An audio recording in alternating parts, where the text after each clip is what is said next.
question, we are going to graph an ellipse centered at the origin. And you might be wondering, how can you tell if it's centered at the origin or not?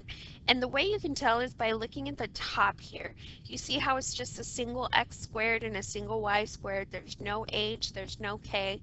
That means that this has a center at the origin. So I'm going to go ahead and put my first point down at the origin. Now we're going to identify what A and B are. Remember, A is always going to be the greater one for an ellipse.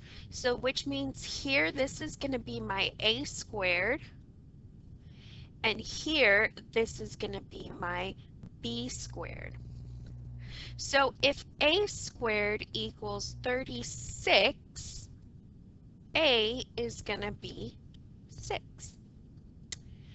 If B squared is 4, then B is going to be 2. Which means, okay, since the 6 is under the x, my point is going to be 6, and then since the 4 is under the y, 2. And the reason I wrote it as a point is because what this does is it counts out horizontally how far I have to go from the center, which is 1, 2, 3, 4, 5, 6.